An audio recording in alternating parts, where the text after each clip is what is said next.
Hi friends, welcome to our channel. ఇవాళ simple and tasty recipe వచ్చేసి new breakfast recipe. చాలా రుచికరంగా ఉంటాయి. ఇందులోకి చట్నీ కూడా అవసరం లేకుండా చాలా టేస్టీగా ఈ బ్రేక్ఫాస్ట్ని ఈజీగా రెడీ చేసుకోవచ్చు. ఇంట్లో బ్రేక్ఫాస్ట్ రెడీ చేసుకోవడానికి ఎలాంటి పిండి లేనప్పుడు ఏం బ్రేక్ఫాస్ట్ చేసుకోవాలో అర్థం కానప్పుడు కేవలం బియ్యం పిండితో ఇలా అప్పటికప్పుడు ఇన్స్టెంట్గా చేసుకోండి ఫ్రెండ్స్. ఇందులోకి చట్నీ కూడా అవసరం లేకుండా డైరెక్ట్గా తినేంత రుచిగా చాలా బాగుంటాయండి. ఇక లేట్ చేయకుండా సింపుల్ అండ్ టేస్టీ బ్రేక్ఫాస్ట్ రెసిపీని ఎలా రెడీ చేసుకోవాలి, దాని ప్రాసెస్ ఏంటనే చూసేద్దాము. ముందుగా బ్రేక్ఫాస్ట్ రెడీ చేసుకోవడానికి బాగా పండిన మీడియం సైజు 5 టమాటాలను తీసుకోవాలి. ఈ టమాటాలను శుభ్రంగా కడిగి తొడిమ భాగం సైడు కట్ చేసుకున్న తర్వాత వాటికి ఘాట్లు పెట్టుకోవాలి. ఇలా 2 సైడ్లు కూడా ఘాట్లు పెట్టుకోండి. ఇలా ఘాట్లు పెట్టుకున్న ఈ టమాటాలని ఒక గిన్నెలోకి తీసుకుందాం. తర్వాత ఇందులో కారానికి సరిపడా ఎండుమిర్చి వేసుకోవాలి. నేను ఇక్కడ 6 ఎండుమిర్చి వేసానండి.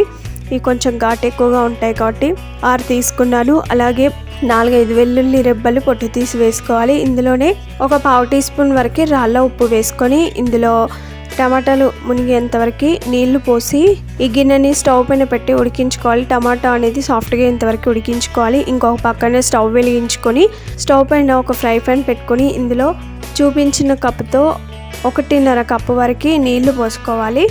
1/2 టీ స్పూన్ వరకు షుగర్ వేసుకోవాలి. అలాగే 1/2 టీ స్పూన్ వరకు సాల్ట్ వేసుకోవాలి. ఇప్పుడు ఈ వాటర్ని మరిగించుకోవాలి. ఇందులోనే 1 స్పూన్ వరకు నూనె పోయాలి. ఈ వాటర్ని మరిగించుకోవాలి. ఒకసారి బాగా కలుపుకున్న తర్వాత చూడండి, కొద్దిసేపు అయిన తర్వాత వాటర్ మరుగుతున్నాయి. ఇలా మరిగేటప్పుడు ఇందులో బియ్యం పిండి వేసుకోవాలి. ఏ కప్తోనైతే నీళ్లు పోసుకున్నామో అదే కప్తో 1.5 కప్పు వరకు బియ్యం పిండిని వేసుకోవాలి. 1.5 నీళ్ళకి 1.5 కప్పు బియ్యం పిండి కరెక్ట్గా సరిపోతుంది. బియ్యం పిండి వేసిన తర్వాత పిండి అనేది ఉండలు కట్టకుండా బాగా కలుపుకోవాలి. ఇలా ఒకసారి అంతా కలిసేలాగా బాగా కలుపుకోవాలి. ఇంకొక పక్కన మనం టమాటాలను ఉడికించుకుంటున్నాం కదా, చూడండి ఫ్రెండ్స్, టమాటా అనేది సాఫ్ట్గా ఉడికిపోయి పొట్టు సపరేట్ అవుతుంది. ఇలా వచ్చేంత వరకు ఉడికించుకోవాలి. కొద్దిసేపు అయిన తర్వాత చూడండి, మనకి ఇక్కడ టమాటా ఉడికిపోయింది. 2 నిమిషాల తర్వాత స్టవ్ ఆఫ్ చేసుకుని ఈ ప్యాన్ని పక్కన పెట్టేద్దాం. ఈ పిండిని పూర్తిగా చల్లారనివ్వాలి. చల్లగైన తర్వాత చేతులతోటే మ్యాష్ చేసుకుంటూ బాగా కలుపుకోవాలి. పిండిని ఎంత బాగా కలుపుకుంటే బ్రేక్ఫాస్ట్ అంతా సాఫ్ట్గా చాలా బాగా వస్తుంది. ఇలా బాగా కలిపి పెట్టుకున్న తర్వాత చేతులకి కొంచెం నూనెను అప్లై చేసుకొని కొంచెం పిండిని చేతిలోకి తీసుకొని రౌండ్గా బాల్ లాగా రెడీ చేసుకోవాలి. ఇలా చేసుకున్న తర్వాత మధ్యలో ఇలా నొక్కడం ద్వారా మనకి ఇలా చిన్న కట్లెట్ షేప్ లాగా రెడీ అయిపోతుంది. ఇప్పుడు దీని మధ్యలో హోల్ చేసుకోవాలి. మీరు ఒకవేళ హోల్ చేసుకోవడం ఇష్టం లేకపోతే డైరెక్ట్ ఇలా కట్లెట్ షేప్ లాగా అయినా రెడీ చేసుకోవచ్చండి. లేదు అంటే ఇలా హోల్ చేసుకోవచ్చు. ఇలా హోల్ చేయడం ద్వారా చూడడానికి చాలా బాగుంటాయి. అలాగే డిఫరెంట్గా ఉందని పిల్లలు కూడా ఈజీగా తినేస్తారు. మనం ఫస్ట్ ఎంత సైజులో తీసుకున్నామో అంతే సైజు పిండిని చేతిలోకి తీసుకొని 2 చేతులతో పిండిని మ్యాష్ చేసుకుంటూ కలుపుకుంటూ రౌండ్గా బాల్ లాగా చేసుకున్న తర్వాత కట్లెట్ షేప్ వస్తుంది. దాని మధ్యలో హోల్ చేసుకోవాలి. ఇలా రెడీ చేసుకున్న ఇప్పుడు ఆవిరిపైన ఉడికించుకోవాలి. అన్నిటిని కూడా ఇదే విధంగా రెడీ చేసుకోవాలి. చూడండి ఎంత బాగా రెడీ అయిపోయాయో. ఇలా హోల్స్ ఉన్న గిన్నెలోకి వీటిని అన్నిటిని తీసుకోవాలి. తర్వాత ఇంకో పక్కన స్టీమింగ్ కుక్కర్లో ఉడికించుకుంటున్నానండి. ఈ కుక్కర్ అడుగు భాగంలో కొన్ని నీళ్ళని పోసి మూత పెట్టి మరిగించుకోవాలి. ఇప్పుడు నీళ్లు మరిగేటప్పుడు ఈ గిన్నెని పైన పెట్టేసి దానిపైన మూత పెట్టాలి. ఒక 10 నిమిషాల పాటు ఉడికించుకోవాలి. ఇంకొక పక్కన టమాటాలు ఉడికించుకున్నాం కదా, ఇవి పూర్తిగా చల్లారిపోయాయి. చల్లగైన తర్వాత టమాటా పొట్టును తీసేయాలి.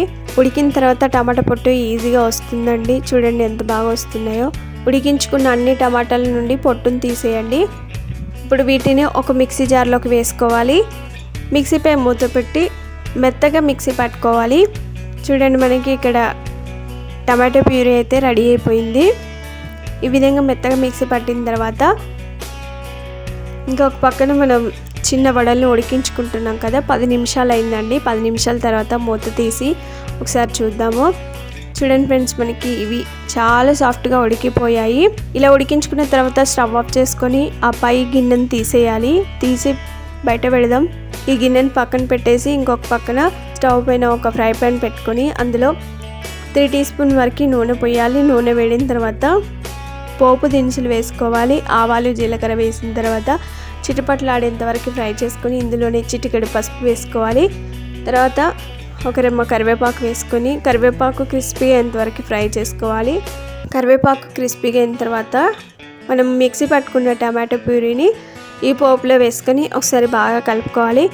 ఈ టమాటా అనేది దగ్గర పడేంత వరకు ఉడికించుకోవాలి. అందులో ఉన్న వాటర్ అంతా కూడా ఉడికి దగ్గర పడేంత వరకు ఉడికించుకోవాలి. ఇవి పూర్తిగా చల్లారాయండి. ఇప్పుడు ఒక్కొక్క దాన్ని తీయాలి. ఒక్కొక్క దాన్ని మెల్లగా తీసి వేరొక ప్లేట్లోకి వేసుకోవాలి. చూడండి ఎంత బాగా వచ్చాయో, ఒకదానికొకటి అతుక్కోకుండా చాలా బాగా వచ్చాయి. ఇంకొక పక్కన మనం చట్నీని రెడీ చేసుకుంటున్నాం కదా, అది కొంచెం దగ్గర పడిందండి. ఇప్పుడు ఇందులో 1/2 టీ స్పూన్ వరకు షుగర్ వేసుకోవాలి. రుచికి సరిపడా ఉప్పు వేసుకోవాలి. మనం ఉడికించుకునేటప్పుడు రాళ్ళ ఉప్పు కొంచెం వేసాం కాబట్టి ఉప్పుని సరి చూసుకొని వేసుకోండి. తర్వాత ఒకసారి బాగా కలుపుకొని ప్యాన్ పై మూత పెట్టి ఇదంతా దగ్గర పడేంత వరకు ఉడికించుకోవాలి. కొద్దిసేపు అయిన తర్వాత మూత తీసి మరలా ఒకసారి బాగా కలుపుకోండి. ఇది కొంచెం ఇలా దగ్గర పడిన తర్వాత ఇందులో ఆవిరిపైన ఉడికించుకున్న ఈ చిట్టి వడలన్నిటిని కూడా ఇప్పుడు ఈ చట్నీలో వేసి ఒకసారి బాగా కలుపుకోవాలి. అంతా కలిసేలాగా బాగా కలుపుకోండి. ఇలా అంతా కలిసేలాగా బాగా కలుపుకున్న తర్వాత అడుగు భాగంలో ఉన్న చట్నీ మొత్తం అంతా కూడా వీటికి పట్టేలాగా బాగా కలుపుకోవాలి.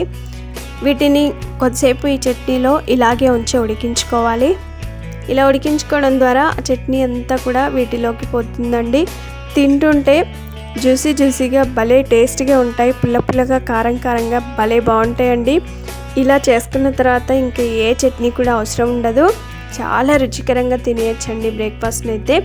దీన్ని మొత్తం ఒక్కరే తినేస్తారండి, అంత రుచికరంగా ఉంటాయి. సర్వింగ్ ప్లేట్లకు తీసుకొని సర్వ్ చేసుకుంటే అంతేనండి. చూడ్డానికి ఎంతో కలర్ఫుల్గా, చూస్తేనే నోరూరించే కమ్మని, నోట్లో వేసుకుంటే కరిగిపోయి టేస్టీ బ్రేక్ఫాస్ట్ అయితే రెడీ అయిపోయింది. చాలా సాఫ్ట్గా ఉంటాయి. ఈ సింపుల్ అండ్ టేస్టీ కమ్మని బ్రేక్ఫాస్ట్ రెసిపీ మీకు నచ్చిందా ఫ్రెండ్స్? ఆలస్యం చేయకుండా ఒక లైక్ చేయండి. ఫ్రెండ్స్కి కానీ రిలేటివ్స్ కానీ షేర్ చేయండి. మీరు ఈ బ్రేక్ఫాస్ట్ రెసిపీని తప్పక ట్రై చేసి మీకు ఎలా వచ్చింది, టేస్ట్ ఎలా ఉందనేది కామెంట్ చేయండి. ఫస్ట్ టైం మా వీడియోని చూస్తున్నట్లయితే వెంటనే సబ్స్క్రైబ్ చేసుకోండి. పక్కనే ఉన్న బెల్ సింబల్ని క్లిక్ చేయడం ద్వారా మేము పెట్టే ప్రతి వీడియో నోటిఫికేషన్ మీ మొబైల్కి వచ్చేస్తుంది. Thanks for watching. Bye bye.